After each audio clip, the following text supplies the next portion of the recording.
com o fundo aqui do Inova Juntos. Deixa eu mudar o fundo do Inova Juntos para a gente ficar bonitinhos aqui. Aqui, cadê um bonitão? Deixa eu ver aqui. Inova Juntos, eu gosto desse aqui. Bom dia, pessoal. Sejam todos muito bem-vindos. Aqui é o princípio do fim. O fim está próximo. O fim de vocês entenderem tudo sobre a nova lei de licitações, começando do básico, ou seja, a lei de licitações for dummies. É isso que a gente vai fazer aqui.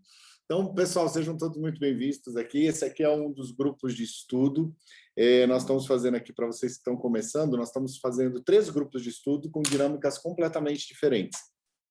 Um vai ser esse aqui que eu vou fazer de exposições dialogadas com as pessoas que sabem o básico de licitações, e a gente vai com calma até o final. Então, a gente não precisa acabar tudo hoje. A gente vai e não dá, né?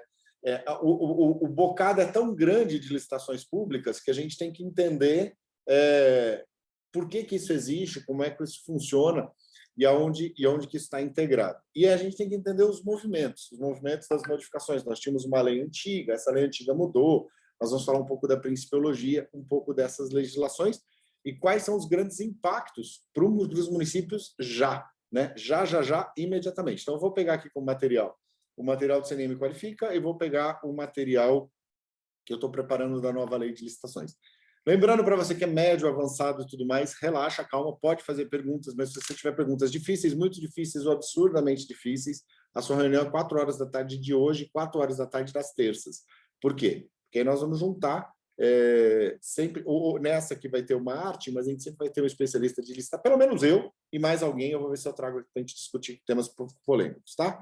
Então, o que a gente tem aqui? Lembrando, isso aqui está ficando gravado para que você possa assistir depois. Então, vamos começar com o basicão de licitação. Meninas ou pessoal, eu estou vendo aqui o Ângelo, que sabe bastante, estou vendo o pessoal do setor de licitação. Eu quero dizer que vocês são agentes infiltrados aqui, tá? Eu vou começar, vocês podem me ajudar nas explicações, mas a gente vai começar no mais básico.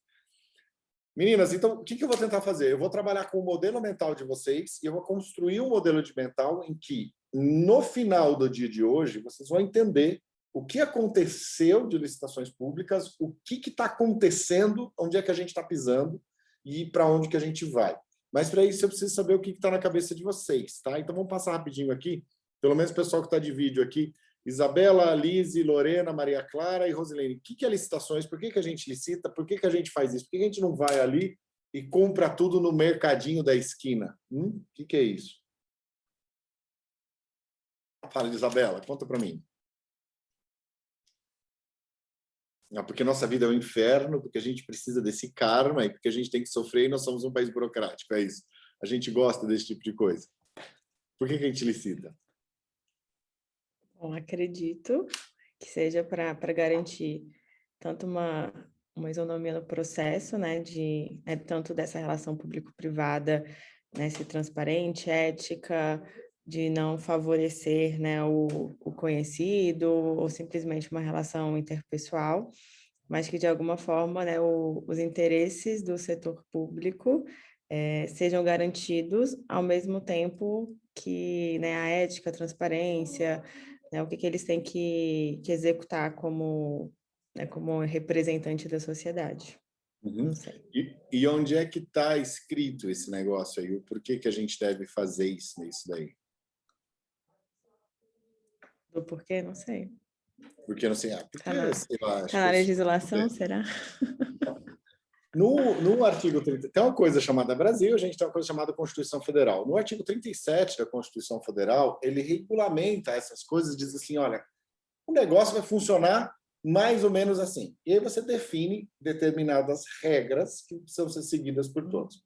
A Constituição, a gente tem um país com competências diferentes. Então, nós somos um Estado federativo, nós temos a União, os estados, o Distrito Federal e os municípios. E eles estão escritos lá que eles são autônomos e independentes, né? E faltou colocar uma vírgulazinha. E se odeiam, às vezes, porque parece que faz uma bagunça de tudo. Então, existem competências que são exclusivas da União, existem competências que são compartilhadas. Então, no artigo 37, está dito que a União vai definir as regras gerais de licitação. E essas regras gerais de licitação vão dizer como é que você faz essa licitação. E deixa eu começar a compartilhar aqui algumas coisinhas. E nessas regras gerais de licitação, a União tinha uma coisa muito tempo atrás que fez aqui um artigo 3º da Lei 8666. Mas vamos aqui embaixo. Ó. Então, aqui. Ó, o Congresso Nacional decreta as seguintes... eu sanciono a seguinte lei. Então, isso aqui é o que eu estou falando. Está regulamentando o artigo 37, inciso 21 da Constituição Federal, que institui normas para licitações de contratos e dá outras providências. Depois eu vou falar sobre o processo administrativo. Mas, nessas regras gerais, a gente vai ter o como é que a coisa funciona. Então, criei a regra do jogo. Só que essa regra do jogo foi criada em 1993. E essa regra do jogo tinha algumas coisas muito legais no seu artigo 3º, que vocês vão ver aqui, ó, cada vez que vocês verem riscadinho, que mudou tudo, tá? Então, era assim e depois foi mudando. Então, eles vão fazendo uns puxadinhos na lei, tá vendo? A lei vai ter aqui, ó, é vedado aos agentes públicos. Era isso que era vedado. Depois era vedado isso. Depois era vedado isso. Agora é vedado outra coisa. Então, quando vocês precisarem saber de licitações públicas, primeira coisa, vocês vão colocar a palavra que vocês querem, vocês vão jogar Planalto, e vocês vão sair no site do Planalto, e vocês vão ver sempre a última versão do que está acontecendo. Aí, nós tivemos aqui uma coisa que é o artigo 3º. Deixa eu chegar lá no artigo 3º. Artigo 1º, artigo 2º, artigo 3º. Olha que legal. A licitação destina-se a garantir o princípio constitucional da isonomia, a seleção da proposta mais vantajosa para a administração pública, a promoção do desenvolvimento nacional sustentável e será processada e julgada em estrita conformidade com os princípios básicos da legalidade, da impessoalidade, da moralidade, da igualdade, da publicidade, da probidade administrativa, da vinculação ao instrumento convocatório, do julgamento objetivo e dos que lhe são correlatos. Quando a gente fala dos que lhe são correlatos, existe uma principiologia em direito que você deve atender, então esses princípios perpassam toda a legislação, e existe um instrumento jurídico na União que fala dos princípios correlatos. E a gente pode seguir esse tipo de estrutura. Só que aí dá um boi na linha. Eu sigo, então, tudo aquilo que a União quer? Falou, não. A União definiu normas gerais.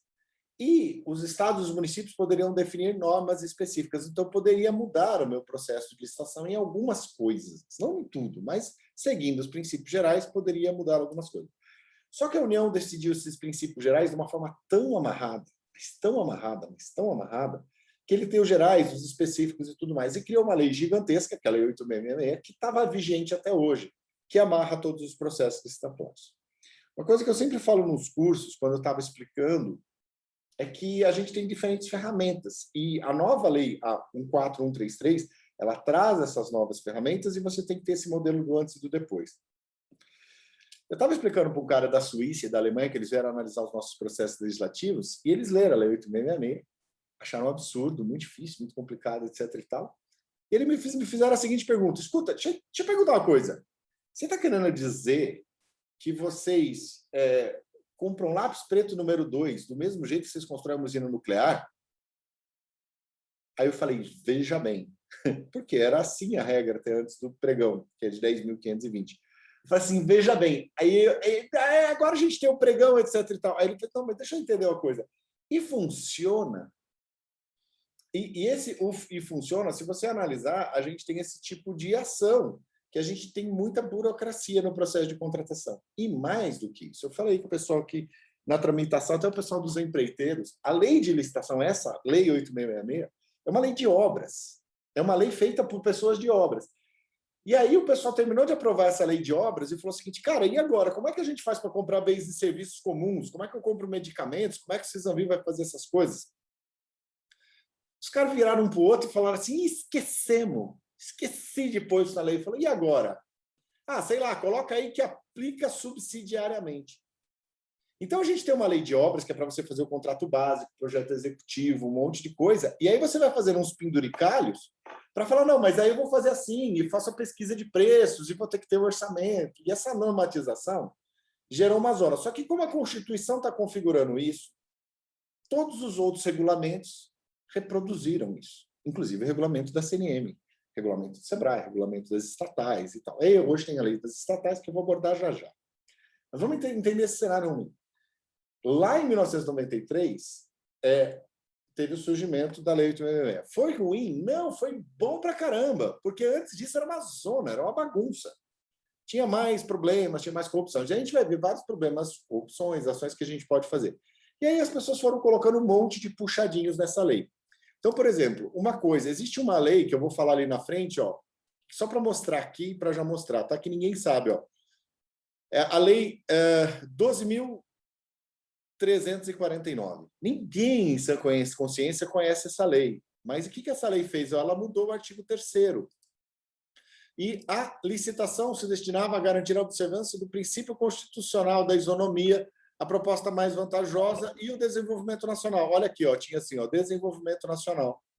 E agora eu tenho aqui, ó, desenvolvimento nacional sustentável. Então, na hora que eu vejo aqui, ó, olha que mudança aqui, ó, com a lei 12.349, eu tive uma mudança e, a partir de agora, um dos objetivos da licitação é garantir o desenvolvimento nacional sustentável.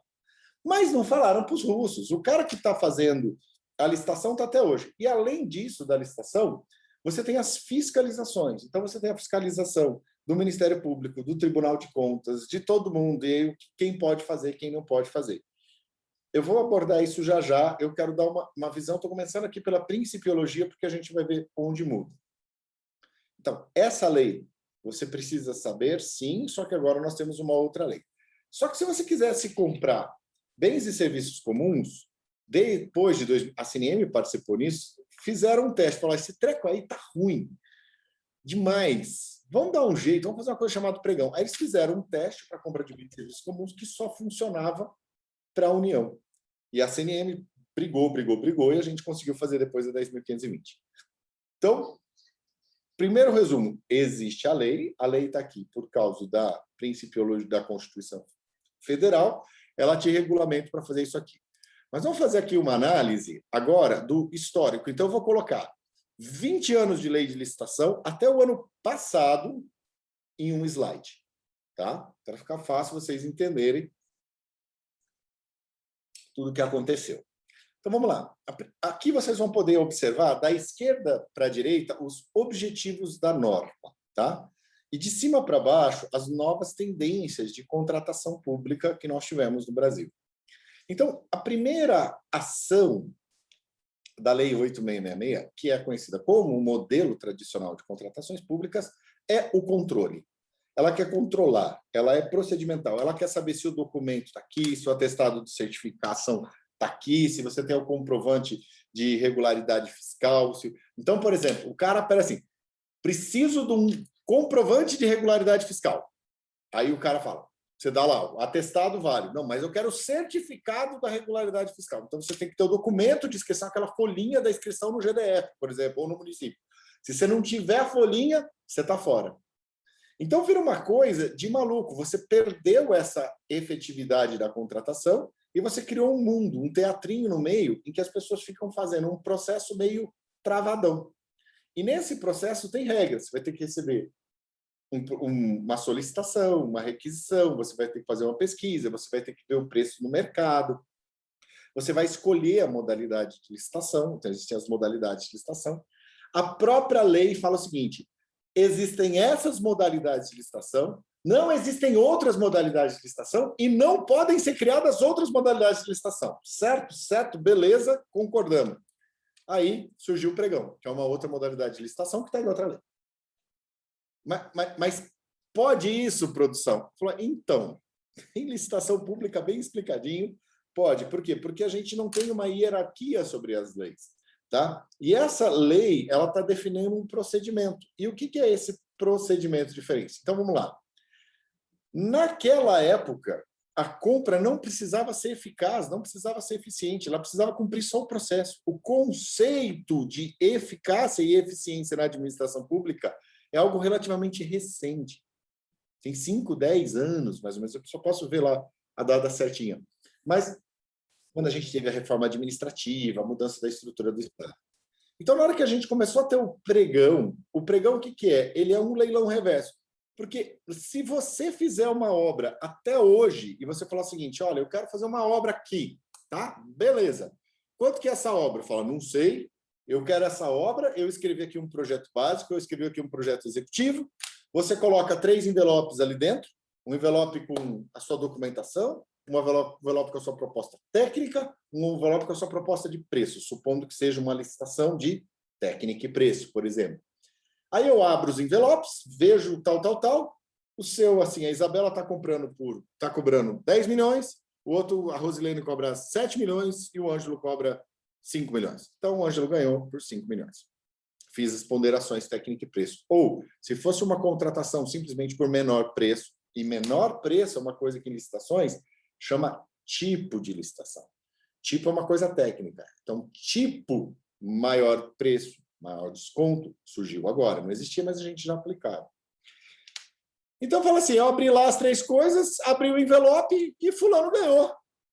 E beleza. Tá, mas você negociou o preço? Não. Você falou assim, gente, dá para você baixar um pouquinho? Porque eu sou o comprador, certo? Eu posso pichinchar? Não, não pode pichinchar. Até hoje, eu falei, uma loucura isso aí, não pode pichinchar. E aí você não tem negociação, então você cria um procedimento. Mas depois a gente teve uma coisa chamada pregão. Tá? O pregão trouxe para bens e serviços comuns, em que normalmente, para bens e serviços comuns, eu consigo tomar um critério de decisão pelo menor preço. Ok, eu quero comprar um lápis preto número 2, o outro tem um lápis preto número 2. Eles servem para a mesma coisa? Servem. Tipo assim, é papel A4, com a mesma gramatura, etc. e tal. Isso está disponível no lugar? Tá. Se eu colocar um da Tilibra e depois, no meio da impressão, trocar por um da Chamex, você consegue perceber onde eu troquei a impressão? Não. É comum. Tem ali na papelaria da esquina? Tem. Então, cara, para o papel A4 com essa especificação, eu vou ter que comprar pelo menor preço. Então, é tipo menor preço. E como é que eu posso comprar isso daí?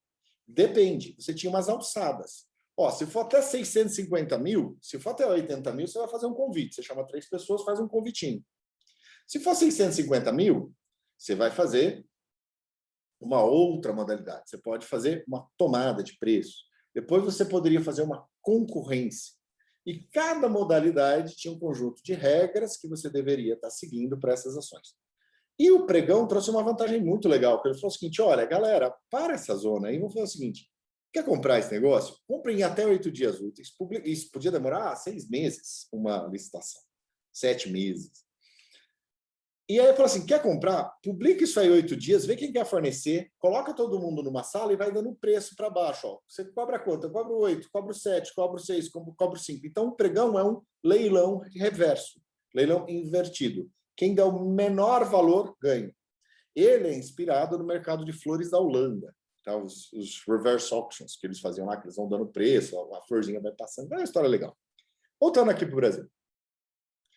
Só que isso aí a União fez só para ela, de teste, na medida provisória 2026. E ficou 2 anos. E a CNI me pregou, falou, pô, esse negócio funciona, da gente usar também. E aí depois a gente conseguiu converter isso daí para Lei 10.520, que surgiu em 2002. Tá?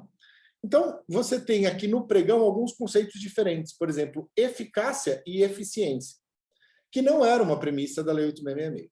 Então, vamos supor que eu vou fazer uma concorrência ou uma tomada de preços para comprar seringa lá no Cisanvia ou para comprar material escolar lá no CISB, tá?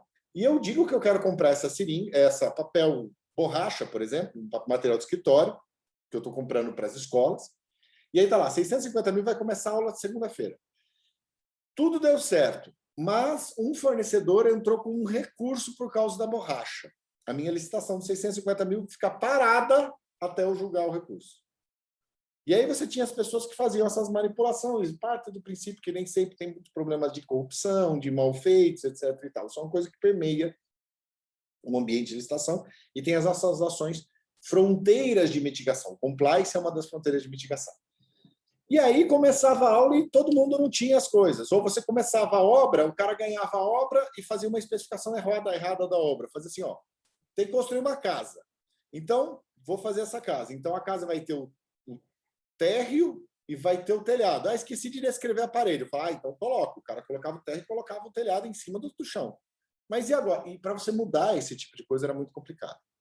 Então, isso foi uma coisa que começou a avançar. Mais do que isso, em contratações públicas, a gente poderia fazer com que o uso do poder de compra dos estados pudesse incentivar as pequenas empresas, os negócios, os fornecedores. Então, surgiu a Lei Complementar 123, que no seu capítulo 5 tem umas regrinhas que mudam o jeito como você aplica todas as modalidades. E criaram uma fantasia, dizendo o seguinte, olha, eu vou dar uns benefícios aí para a MPE. Então, se tiver uma grande empresa, a grande empresa da Isabela vai fornecer o meu papel a 4%. Mas tem uma MPE que está oferecendo por 105, a da Rosilene, quem ganhou? Ah, a Isabela ganhou por 100, certo? Errado. Eu paro tudo da licitação e falo assim, ô Rosilene, você quer baixar 1 centavo aí do valor do grande comprador? E aí ela fala assim, eu baixo, vou fazer 99,99. Ah, então beleza, então agora a Rosilene ganhou. Aí a Isabela fala assim, não, mas eu baixo mais. Não, você não baixa mais. Você só podia baixar na fase de lance. Então você tem a fase de proposta, você tem a fase de lance, que a gente vai ver isso daqui. Mas a Lei Complementar 123 é muito importante, nós estimulamos, eu sou um dos maiores incentivadores do Brasil e referência, todos os materiais do Sebrae, eu expliquei de como é que você aplica isso nas diferentes modalidades, nos diferentes portais e por que isso dá resultado, tá? Mas não é o tema aqui. Aí depois, nós tivemos uma lei que ninguém em sã consciência, salvo vocês que já viram esse comecinho aqui, sabe, que é a Lei 12.349, que alterou a lei de licitação. Alterou a lei de licitação, que eu mostrei lá, lembra que estava arriscado? Ó, a lei de licitação, princípio, o desenvolvimento nacional. Está escrito desenvolvimento nacional. E agora está escrito assim, desenvolvimento nacional sustentável. A sustentabilidade passou a ser uma das coisas que a licitação objetiva alcançar. Cara, que legal! E depois disso, com as regulamentações federais, a gente teve grandes movimentos. Por exemplo, o ICLEI ajudou a Instrução Normativa número 1 de 2010, que faz uma regulamentação de como fazer compras sustentáveis. Então, eu não vou comprar madeira de coisa ilegal, eu vou comprar madeira regularizada, eu vou trocar as lâmpadas incandescentes, que gastam mais energia, por uma fluorescente, ou então por LED. E aí eu vou começar a fazer. O princípio da sustentabilidade tem coisas muito boas. E surgiu aqui. Nós tivemos também um conceito muito interessante, que além da sustentabilidade, surgiu um conceito de margem de preferência de produtos nacionais em relação a produtos estrangeiros. Então, vamos supor assim, eu quero desenvolver o comércio local, eu quero desenvolver essa ação. Eu quero comprar camiseta para o Exército. Camiseta branca, dessas assim, de usar por baixo, para o Exército colocar. Vou comprar 100 milhões de camisetas. Vocês acham que a costureira de Paragominas consegue fazer uma camiseta branca? Consegue. E você acha que uma costureira daqui do DF consegue fazer isso? Consegue. Então, se eu dividisse esse tipo de ação, o que é mais sustentável? Se eu tenho uma proposta que a costureira daqui vai fazer uma roupa por 110 e uma proposta de um cara trazendo essa mesma camiseta vindo da China por 100, ou de 102 para 100, por exemplo. Vale a pena gastar R$2 a mais em incentivar o comércio local, desenvolver as empresas locais? Isso é mais sustentável? Ou eu pego um produto chinês que foi construído, sei lá, sabe-se Deus como, se foi com mão de obras escravas, tem alguma coisa assim, que não tem os mesmos direitos trabalhistas, coloco esse produto chinês dentro do navio, ando meio planeta, e meio planeta não é uma metáfora, venho jogando querosene no caminho inteiro, e aí eu chego aqui e ofereço por 100. O que é mais sustentável? Não sei. E aí eles chegaram à conclusão, espera aí, a gente pode estimular essa sustentabilidade. E durante um período, foram criadas algumas perspectivas de testes dessas ações. Então, nós tivemos, por exemplo, a aplicação desses recursos em que o cara poderia pagar até 10% mais caro para comprar um produto que tivesse dentro da margem de preferência de produtos nacionais em relação aos estrangeiros. Mas nessa regra da parte dos decretos, dessa sustentabilidade, que você tirou essa autorização de pagar mais caro, eles falaram o seguinte, vamos testar esse negócio aí, vamos ver se dá certo. Se der certo a política pública, a gente continua. Se não der certo, a gente tira.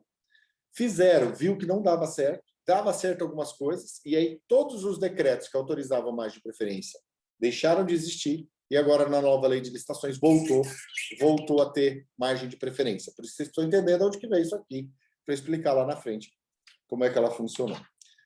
Por exemplo, se nós pegarmos os municípios, tem aquelas patrolas, aqueles tratores, teve uma grande licitação nacional, em que não significa que eu paguei mais caro em todos os produtos, mas tem uns 2 ou 3 produtos, tratores e tudo mais, em que o produto brasileiro ganhou por tipo 1% ou 2% mais caro do que o produto chinês. E hoje, as empresas produtoras de tratores do Brasil estão super desenvolvidas, porque de uma hora para a noite, eles fizeram um pedido que mandou pelo menos 3 tratores para cada município. Vezes 5.568 municípios, pensa quantos tratores essa empresa não produziu e está dando manutenção. E na hora que precisar trocar peça, você tem o cara que produziu aqui. Então, os conceitos de sustentabilidade começaram a evoluir. E isso é muito recente. Só que a aplicação dessas ações, ela também está condicionada a o que os tribunais de contas entendem. E os tribunais de contas são quem fiscalizam. Então, os tribunais de contas dão o que é a correta interpretação da lei. Então, por isso que tem uma ação muito próxima da CNM, do SEBRAE, das outras coisas com os tribunais de contas. Por exemplo, no dia 28 agora, eu vou lançar a 3ª versão da cartilha de Manual de Licitações Públicas escrito em conjunto com o pessoal do Tribunal de Contas, tá? Que foi fantástico. Que, por exemplo, o cara do lado de cada fronteira, você tem ali barracão, né? E tá a tríplice fronteira. Do lado de cá da rua, você tem que fazer desse jeito. Do lado de lá da rua, você tem que fazer diferente. O cara, por exemplo, que fazia uma contratação com incentivo de pequena empresa no Tribunal do Paraná, seguindo a cartilha que eu escrevi, me colocou lá na fundamentação do processo dele um pedaço da cartilha e fez. E foi chamado pelo Tribunal de Santa Catarina, porque aquilo é ilegal, município de Tubarão. Aí eu tive que ir junto com o município de Tubarão, e aí eu dei um treinamento. Hoje eu estou treinando também, trabalhando com o pessoal do município do estado de Santa Catarina. Eu treinei o pessoal do Tribunal de Contas do estado de Santa Catarina. A gente está prevendo agora uma série de podcasts ou série de ações que tem junto com a ação, junto com a FECAM e junto com o pessoal do Tribunal de Contas. O Tribunal de Contas falou, nem faça esses negócios aí que eu não vou concordar. Então tem essas posições de poder. Bom, tudo bem até aqui, meninas? Estão vivas? Deixa eu só abrir a porta aqui, que minha esposa chegou. Peraí.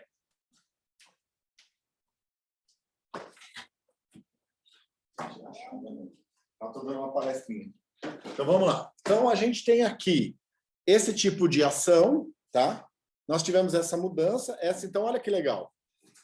Tinha a Lei 8666. A Lei 8666 pressupõe o controle. É para abandonar o controle? Não. É para comprar com controle. Mas você vai descendo aqui, ó. Mas também é para comprar com eficiência e com eficácia. E também é para comprar com desenvolvimento econômico e social, ou seja, você tem incentivo na pequena empresa. E também é para comprar com sustentabilidade e garantindo o desenvolvimento econômico nacional sustentável, porque agora mudou isso dentro da lei. Perceberam? Olha que loucura. Só que isso tudo estava espalhado num mar de legislações.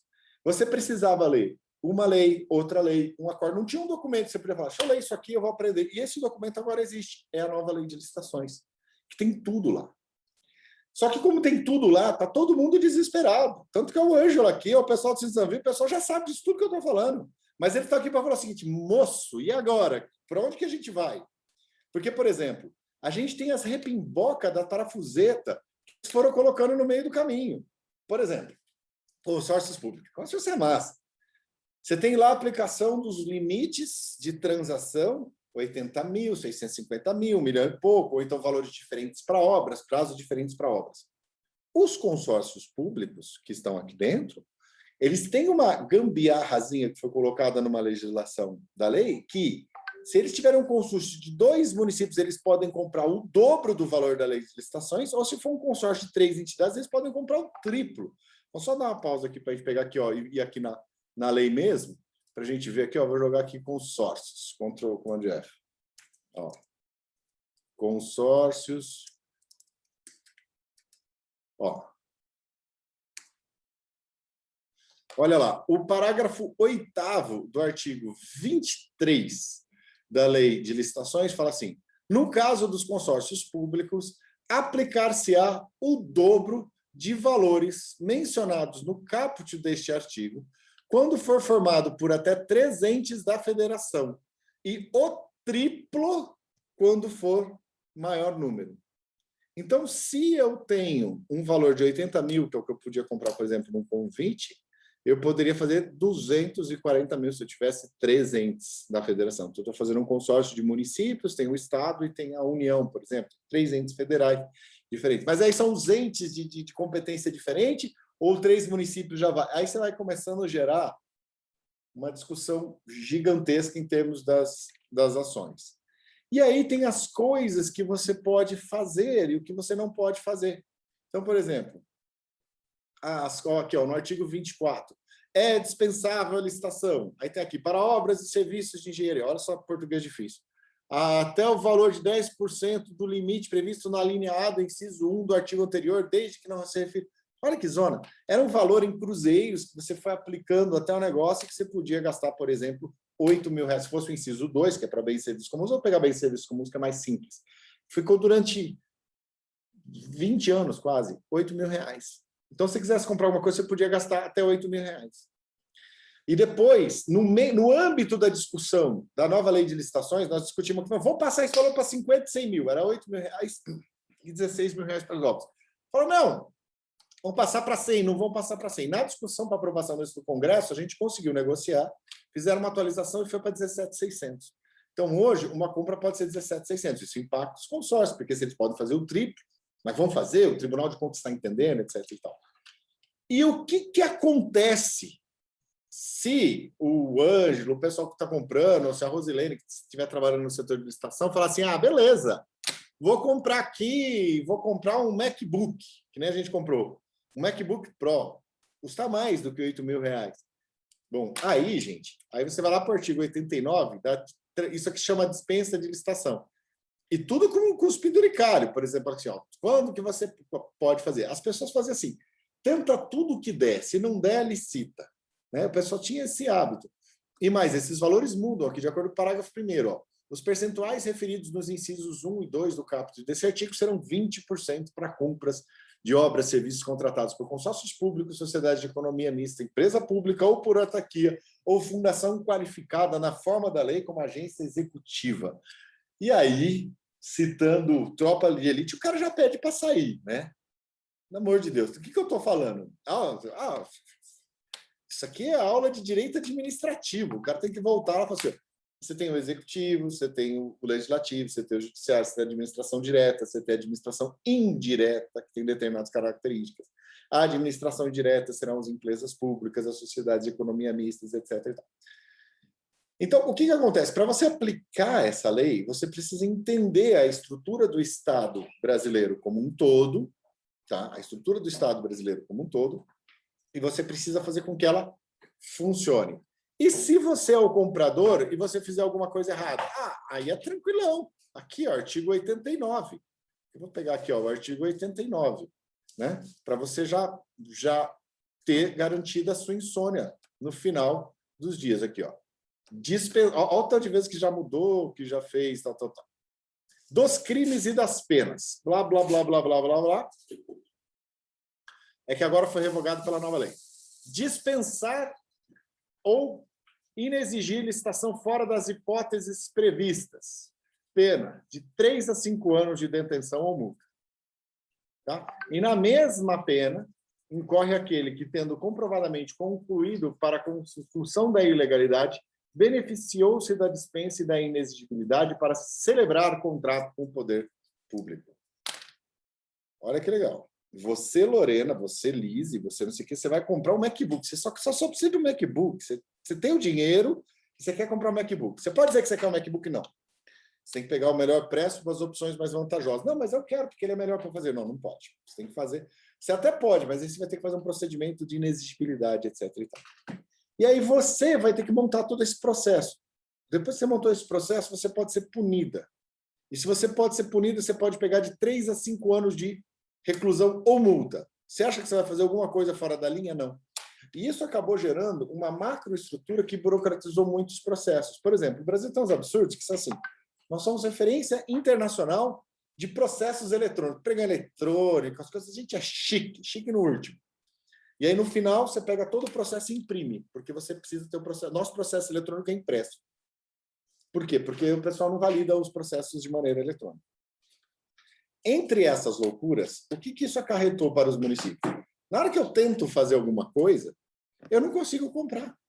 O setor de compras não consegue comprar a merenda, não consegue comprar essas ações. E o pessoal que está querendo fazer os mal feitos acaba se aproveitando. Quando você tem muita burocracia, normalmente você tem as pessoas que ficam aí tentando ter benefícios indevidos dessa burocracia. Então, peguei um caso simples de uma compra de uma coisinha de R$8.000 ou menos, que é 17.600.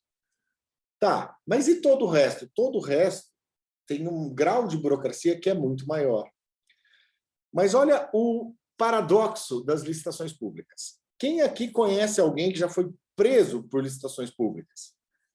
Provavelmente vocês não conhecem, porque eu conheço, porque eu trabalho com isso. Mas, tipo assim, alguém que foi preso por licitações públicas? Ninguém.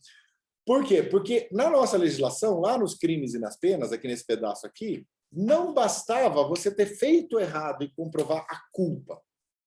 Você ia ter que comprovar o dolo, comprovar que você quis fazer errado. E aí fica no dito pelo no não dito e dito pelo não dito, e aí você acabava tendo uma legislação que era extremamente travadora dos procedimentos e pouco efetiva em termos de punição. Ah, o cara fez errado, cobra a multa dele e vamos embora. Tá, tinha uma multa, mas não era meio assim, a aplicação da multa era difícil, tudo é muito difícil. Agora, por exemplo, ó, isso aqui que está tudo rabiscado, galerinha, isso aqui saiu daqui, ó. Isso aqui agora foi criado pela 14133, um novo capítulo no Código de Processo Civil. E quem cuida disso aqui agora é o advogado chave de cadeia, que sabe prender e sabe mandar soltar. Então agora é ele que cuida. E as penas foram recrudescidas. Então tá mais severo para o cara que comete o crime ou para o cara que não regulariza os crimes. Mas a CNM está atuando disso e está falando o seguinte, gente, tudo bem.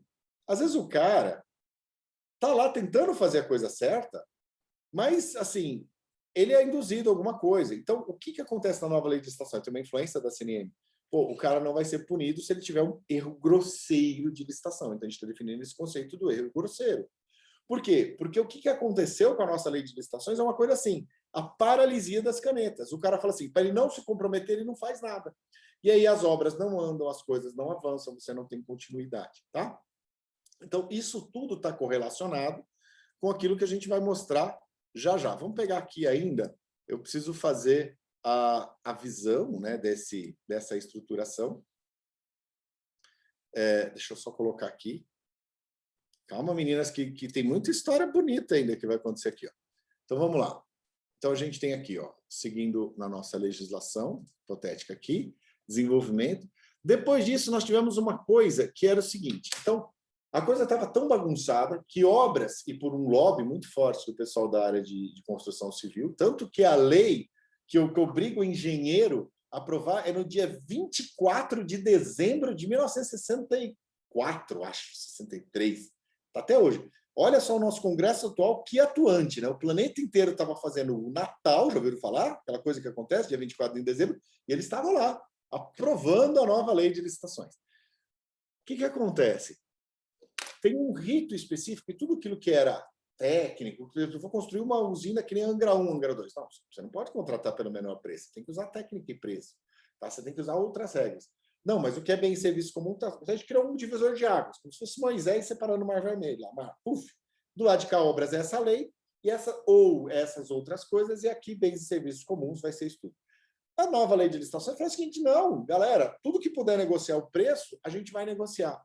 Mas como é que eles fizeram isso? Eles fizeram nessa lei aqui, que é a Lei 12.462, de 2001, que se chama Regime Diferenciado de Contratações. O regime diferenciado de contratações faz uma coisa muito simples, muito simples. Ele traz a lógica do pregão para as obras, basicamente.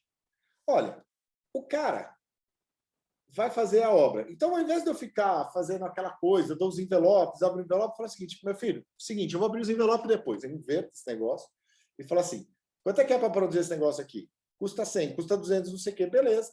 Então, eu posso fazer esse sistema da lógica de pregão para as obras e ainda posso fazer um sistema que tinha o sistema aberto, o sistema fechado, e já já a gente vai discutir sobre o decreto 10.024, como é que fez essa antecipação e a transição para a nova lei de licitações.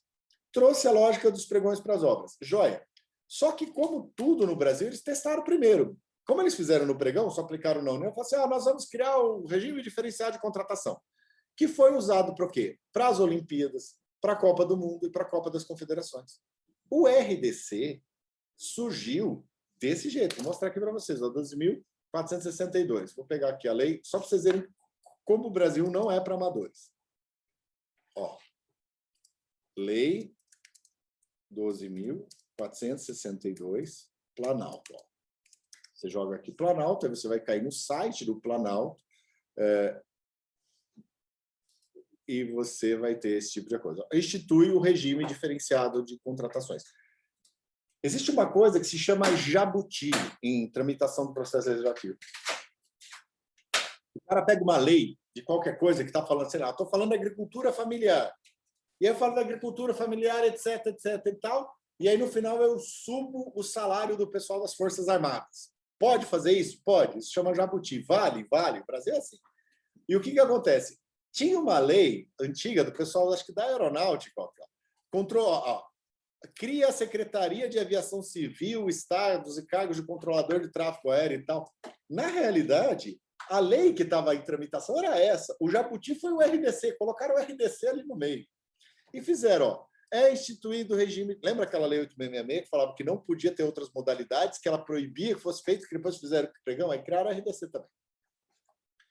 Serve para quê? O RDC serve para os Jogos Olímpicos, Paralímpicos, constantes, para os municípios da Copa das Confederações, obras de infraestrutura, olha aqui, ó, até 350 quilômetros do negócio. Por quê? Porque se eles forem construir um estádio, que nem aquele de Brasília, com a Lei 8.666, iam estar discutindo até hoje como é que ia fazer e não ia funcionar.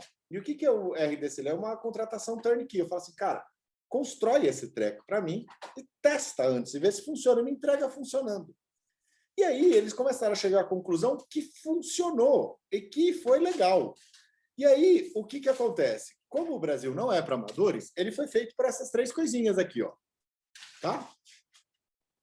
E essas três coisinhas aqui que vocês estão vendo. Copa, Jogos Olímpicos, Copa da Confederação, etc. Falei assim, bom, já que esse negócio funcionou e já que a gente tem o PAC, vamos fazer o seguinte, então também dá para colocar as obras de licitação do PAC, beleza? Aí criaram aqui, ó, mais um puxadinho, ó. E as ações integrantes do Programa de Aceleração do Crescimento, PAC, em 2012. Funcionou. Falou, beleza. Agora que funcionou, então vamos fazer mais um puxadinho. Então, falei assim, vou colocar aqui as obras do SUS, ó. Então, se eu quiser construir um hospital, etc., eu posso fazer o RDC, porque eu construo mais fácil, etc. e tal. Só que o que acontece? Era o executivo intervindo no legislativo, porque o legislativo precisava criar a lei, né? E aqui não, ele fazia por medida provisória, fazia por lei tal, fazia por outras coisas. Então, fizeram aqui esses dois aqui, ó, incluíram por esses projetos de lei, bonitinho. Como o negócio funcionou, desce igual abaixo, ó. Aí, ó, construção das unidades de atendimento socioeducativo, medida provisória. Estabelecimentos penais, medida provisória. Construção e ampliação dos sistemas penais. Obras para construção de reformas de estabelecimentos penais. Ações no âmbito da segurança pública. Olha quanto puxadinho foi sendo colocado. E aí eles foram colocando os contratos ao que se refere, etc. e tal, blá, blá, blá, blá, blá, tá? Bom,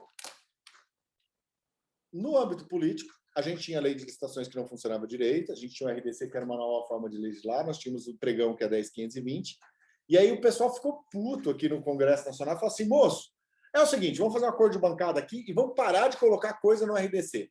Não vamos criar mais nenhum artigo incluindo essas coisas do RDC. Beleza? Beleza. Aí, o que eles fizeram? Criaram um parágrafo terceiro aqui. Ó. Ao invés de criar artigo, criaram aqui embaixo. O parágrafo terceiro. Além das hipóteses previstas no CAPT, também aplicadas aos contratos necessários à realização de obras e serviços no âmbito dos sistemas públicos de ensino e de pesquisa e de ciência e tecnologia. O Brasil não é para amadores. Pergunta, onde é que tem uma escola? Do Uiapoque ou do Monte Roraima lá até o Chuí. Onde é que tem uma escola? Todo lugar tem uma escola. Então, você colocou o RDC como uma base que poderia ser participantes que now see your screen. Vocês não estavam vendo a minha tela até agora, gente? Acabou de ter uma mensagem, tá? Então, aqui, ó, as escolas. Então, ele seria uma base para você fazer a implementação dessas ações. E ele tinha uma lógica de funcionamento. E funcionou. E eles testaram. E aí, o que foi feito na discussão do processo da nova lei de licitação? Olha que legal. Foi feita uma RDCização de tudo. Então, a lógica que a gente tem no RDC é, grosso modo, a lógica da nova lei de licitações. Como é que a gente vai mostrar isso daqui funcionando? A gente vai mostrar nos documentos reais que foram feitos por eles. Então, vamos lá. Voltando aqui, ó. Eu peguei aqui, isso aqui é o CNM Qualifica, que eu falo aqui sobre um monte de coisas que a gente tem. Eu vou passar isso aqui com calma. Sobre todas essas ações.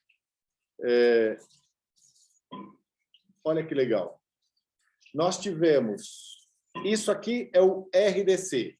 Fase preparatória, divulgação do edital, apresentação das propostas, julgamento, recursal, homologação. Tudo isso feito preferencialmente de forma eletrônica. Já é o RDC. Isso aqui é uma visão geral do projeto de lei de licitações, que é aquilo que tinha antes.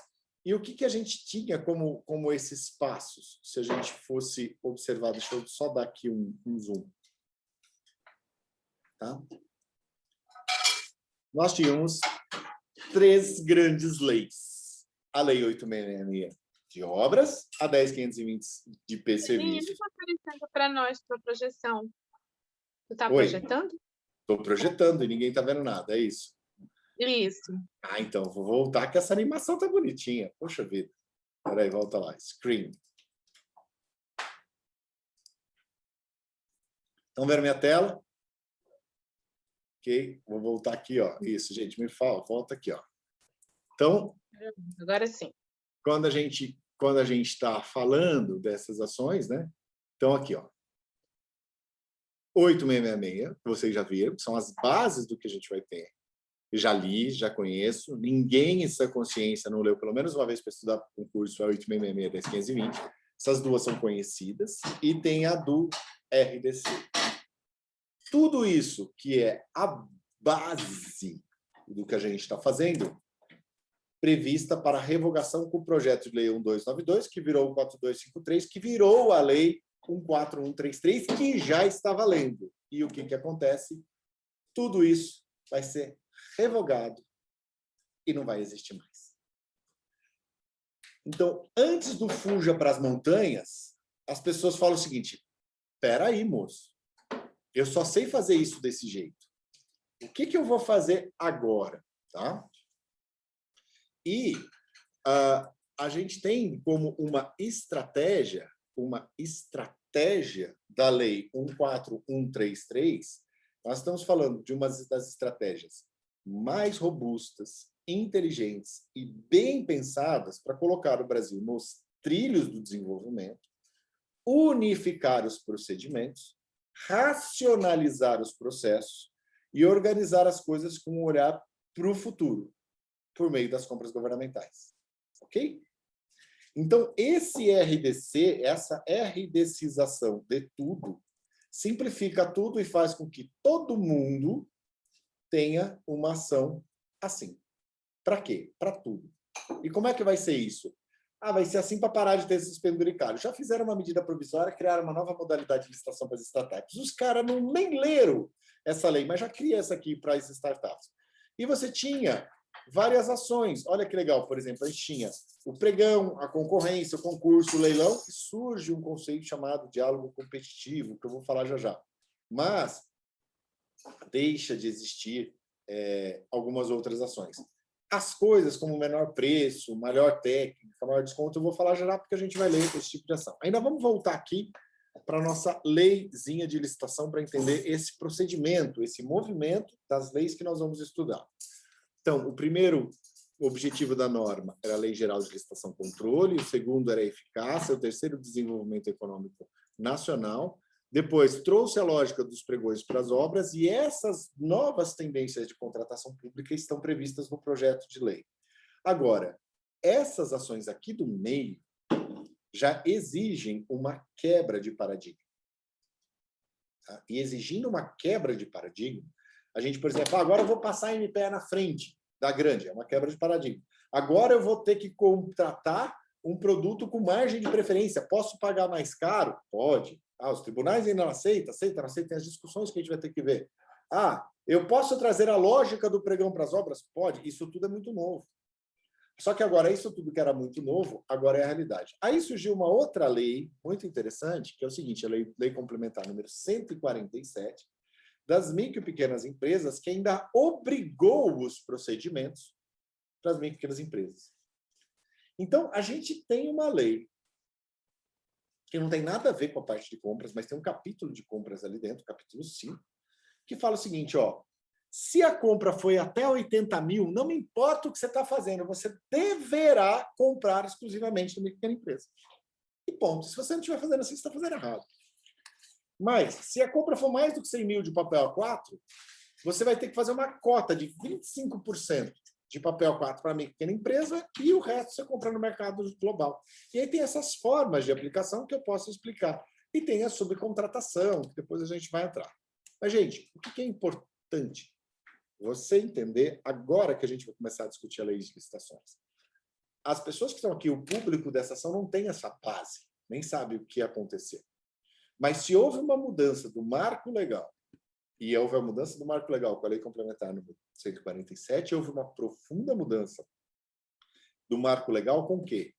Com a Lei 14.133, porque em 2 anos as outras leis vão ser revogadas, e os municípios têm até 6 anos para se adaptarem, os pequenininhos. Se houve uma mudança do entendimento, e essa mudança do entendimento exige a quebra do paradigma, e se houve uma mudança do que deve ser feito, então, galera, isso muda tudo. Isso muda tudo. E aqui começa a base do que a gente vai discutir, de onde a gente vai discutir e de como a gente vai implementar. Lógico que eu tenho as opções, assim, por exemplo, como é que você tinha antes? Olha, Portal Nacional de Contratações Públicas.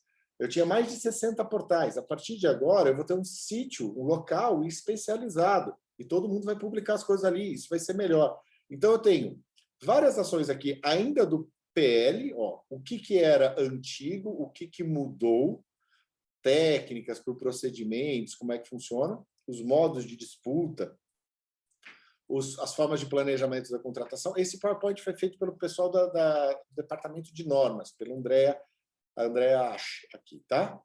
E aí tem algumas coisas que impactam nessa transformação. A gente vai ter que mudar tudo. Então, se a gente vai ter que mudar tudo, surgiu um decreto chamado Decreto 10.024, que falou o seguinte, se você estiver contratando qualquer coisa que seja recurso de transferência voluntária da União para os estados ou para os municípios, você vai ser obrigado a seguir o pregão com essa regra aqui. A regra do pregão mudou. O pregão, que era de um jeito, da 10.520, regulamentado pelo decreto 5450 do governo federal, agora regulamentado pelo decreto 10.024.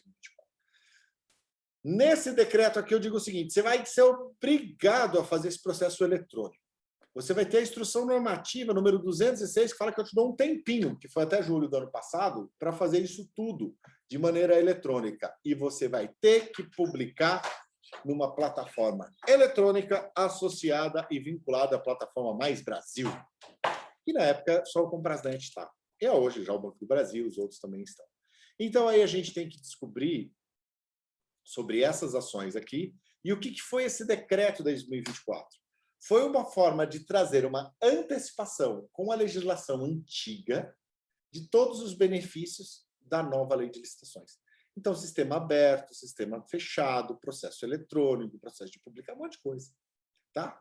Mas isso vai ser tema para a gente começar. Hoje foi só o teaser para a nossa próxima terça-feira, no nosso curso basicão de licitações públicas para as pessoas que vão sobreviver. Vou dar 5 minutinhos para ver se vocês entenderam alguma coisa e gostaram de alguma coisa. E aí, meninas e meninos, o que vocês acharam dessa pequena introdução ainda? Vai ter muita coisa.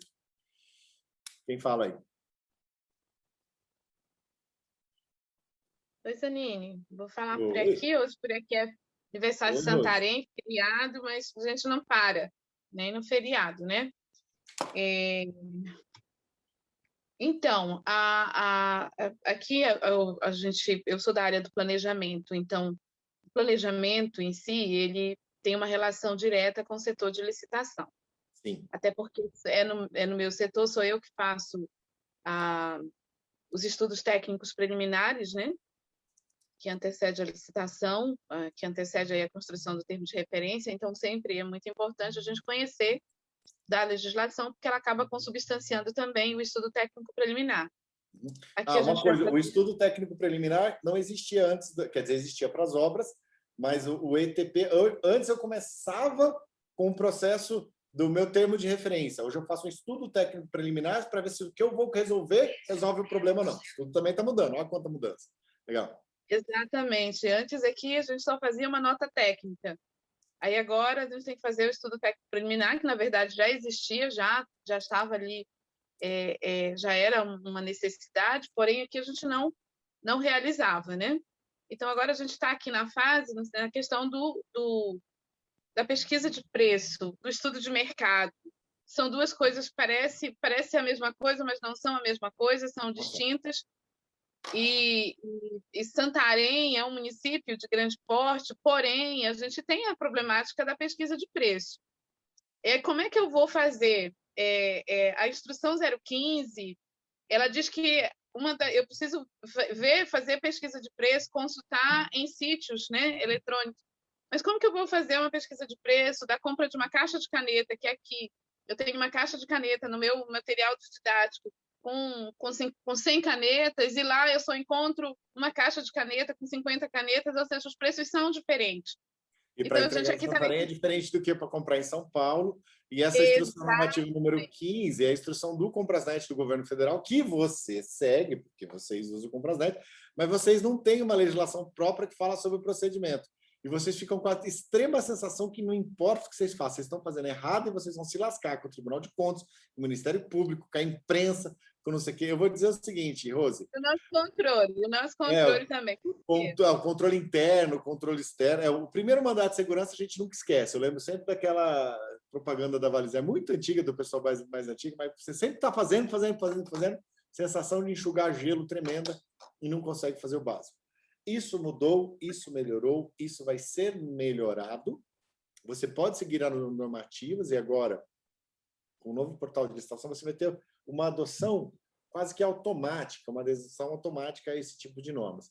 Mas para discutir os problemas específicos da pesquisa de preços, do ETP, a gente pode entrar e a gente pode aprofundar, e existem formas, sim, que já estão sendo entendidas, o uso da internet, algumas cotações, algumas simplificações.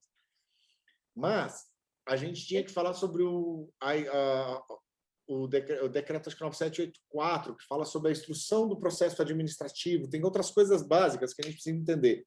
Como é que funciona o sistema administrativo brasileiro e como é que a gente enquadra a lei de licitação que tinha e que tem na cabeça de vocês e essa nova lei de licitações. Tá? Por isso que eu estou indo, Rose, bem devagarzinho. As meninas que estão aqui, pelo menos da minha equipe, que são público, elas têm quase nada, elas nunca viram licitações.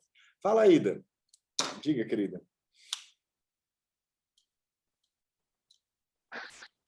Bom, bom dia a todos, né, que estão na sala. Maurício, é bem complexo esse assunto, né, bastante complexo, né, com todas essas mudanças que houveram, né, Nós também estamos no momento aqui no consórcio também, já que a gente realiza aqui desde 2009 as compras públicas, né, consorciadas para 41 municípios. Você imagina também a angústia que nós estamos, né? Mas também essa grande preocupação de fazer a coisa certa, né? Estamos contratando um curso específico para capacitar nossa equipe, para estudar o jurídico, enfim. Não tem curso, não deu tempo de fazer. Estou falando com o pessoal de normas aqui. Vão ter 46 instrumentos infralegais que vão sair. Daqui 2 meses sai um novo portal de licitações públicas. Tem um monte de gente que está fazendo o curso, dizendo que é isso, mas eles estão só lendo, copiando e colando. Ainda não foram desenvolvidos os instrumentos. Sim, a gente sabe. De muita atenção. Por isso que tem que estudar muito e tem que conversar muito. Né? Sim, Maurício, mas acontece que muitos gestores aí que são gestores da parte de licitação, né, estão pegando assim partes da nova lei que interessam e aplicando, e o que não interessa, entendeu? Então está tendo muita confusão, por isso é que precisa muito ser bem explicado, né? Não pode. E eu sou uma das pessoas, eu já acompanho isso há uns 8 ou 10 anos. Eu vejo que, por exemplo, o Marçal lançou um livro agora, eu estive falando, aquele último bate-papo que eu fiz na ENAP, né? A gente tem o livro do Marçal, mas as pessoas não falam sobre a nova lei de licitações porque as pessoas não têm coragem, porque elas não entenderam, ou porque elas não leram, ou porque elas não sabem o que aquilo quer dizer, e porque as mudanças são muito radicais. Mas existe um fio condutor completo de modificação, tudo pensadinho. A nova lógica de licitações está ali. Por isso que tem lá o artigo 6, por isso que tem até o 88 que você faz um processo. O que eu recomendo para as pessoas, eu vou começar a fazer isso com o Tribunal de Santa Catarina. Eu estava falando com ele, estou falando com o pessoal da FECAM e estou falando com o pessoal do Tribunal. Falei com o Fábio agora, a gente vai fazer tipo um podcast. Né? Tipo um podcast, a gente vai pegar a lei de licitação e a gente vai lendo a lei de licitação e vai explicando ponto a ponto e vai trazendo com as posições dos tribunais. Porque o que acontece? Mesmo o pessoal de normas não sabe. Então, nós vamos construir essa jurisprudência juntos. Então, a gente precisa muita franqueza, muita clareza. Um papo como esse que a gente vai fazer do basicão da lei de licitações, eu vou pegar com as meninas aqui, agora eu estou fazendo uma visão geral, eu vou ler a lei inteira aqui, ó, a gente vai discutindo, porque aí as pessoas vão conseguir entender o que está acontecendo. Eu vejo muita gente falando bobagem da nova lei, e muita gente que não leu a nova lei e está falando por aí, e está vendendo curso. E isso é muito mais perigoso do que sentar e estudar, viu, Ida? Então... Mas vamos lá, diga lá, pode falar da sua pergunta, eu te interrompi, me perdoa. Não, a nossa preocupação aqui é justamente essa, né? É oferecer uma capacitação para os municípios para poder explicar que não é só linkar o que lhe interessa, como no caso de dispensa de licitação, porque é o que está acontecendo aqui na nossa região, né? Então, para poder explicar que não é bem assim, muita coisa vai ser regulamentada ainda, né? Dispensa de licitação não tem nem eficácia. Por quê? Porque já tem um parecer aqui do Ministério que falou assim, que enquanto não tiver um novo portal nacional de contratações públicas, ele não pode estar sendo aplicado. Por isso, gente, que hoje à tarde vocês têm que perguntar para o Martin, porque o que acontece? Na estrutura formal da lei, existe uma nova figura que se chama Portal Nacional de Contratações Públicas, PNCP. Para isso vai ser instituído um comitê. Nesse comitê existem alguns representantes da sociedade civil, do Ministério, do Tribunal, que vão decidir como é que o barco vai tocar. A CNM indicou 2 caras, o Martin e um outro, que acho que é uma questão política. E eu já falei para o Martin, eu falei assim, Martin, me coloca aí de suplente, de carregador de livros, de alguma coisa. Então, provavelmente eu vou entrar aí no meio também. Aí, na hora que você for pergunta para ele, Martin, o que vocês estão discutindo? Quando é que entra o portal? Quando é que vai ser esse tipo de coisa? Porque aí vocês vão ter informação na fonte. Por isso que vocês têm que estar hoje às 4 horas da tarde aqui para falar com ele. Primeiro que é uma pessoa super acessível, brilhante, tá? E papo reto, entendeu? Não tem aquela coisa do... vai para... Não. Eu fiz uma prévia com ele, a gente vai falar do 78, ele vai falar de procedimentos especiais de licitação para resolver o problema de vocês. E sabe o que a gente vai fazer? A gente vai pegar um na mão do outro e vai ler a jurisprudência, vai ler os acordos, vai ler o que o tribunal falou, vai não sei o que isso. Só que para as meninas que estão começando aqui agora, tipo assim, a Lorena, a Lízia, Maria Clara, às vezes elas não têm essa vivência de licitações ainda. E o que eu estou pensando? Mesmo a gente tendo pouco público aqui, agora, as pessoas vão assistir isso aqui depois. Então, a gente vai construir esse material. Tá? Turminha, para o primeiro dia, você achou que atendeu, Ida, assim, passando essa visão geralzona aí do... Porque gente, eu nem comecei, eu só li o artigo 3º da 8666. Tipo assim, eu estou na pontinha da iceberg. Vai sair um universo ali de trás. Não, bastante interessante, né? Porque você pegou lá no início mesmo, né? Porque muitas pessoas às vezes desconhecem, né? Então, eu acho que foi perfeita a sua colocação, você colocou de um modo bastante didático, né? Para as pessoas entenderem. E essa nova lei ainda tem 2 anos, né? Por isso que eles deram 2 anos, né? Porque às vezes você olha, 2 anos é muito, mas pelas transformações, eu acho que vai ser até pouco, né? Eu gravei aqui a primeira, né? Eu gravei ainda eu preciso regravar agora com a nova lei aprovada. Eu estou esperando ver se passa os vetos para eu já gravar de uma única vez. Mas gravada ainda, falando com voz de locutor de rádio, rapidão, deu 4 horas e 35 minutos. Nossa. Só a leitura, não estou fazendo análise, só a leitura. 4 horas e 35. É gigantesca, são 194 artigos. E todos eles se interconectam, e ainda tem as vontades, ainda tem as necessidades, as pessoas querendo fazer valer o seu interesse, que é um âmbito legítimo. Então, a gente tem que estudar muito.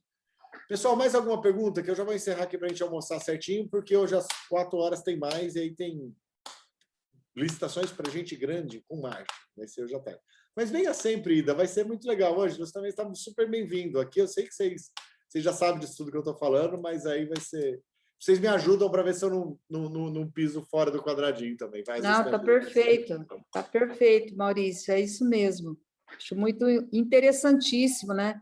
Essa participação essa iniciativa da CNM, do Inova, perfeito, porque serão grandes os problemas pela frente e os problemas que virão, né, depois de todos os erros cometidos. Então, vai ter que ter muita capacitação, muito entendimento, ainda muita discussão a respeito da nova lei. Parabéns aí para vocês, tá? Maravilha, gente. Para você que está vendo aí gravado, eu volto terça-feira que vem continuando essa história. Se você não entendeu de agora, volta e assiste, faz o seu Netflix aí da Lei de Licitações, assiste na velocidade 3, que vai ajudar um entendimento aí completo. Na hora que a gente terminar e eu gravar tudo comentando a lei inteira, vai fazer um certo sentido.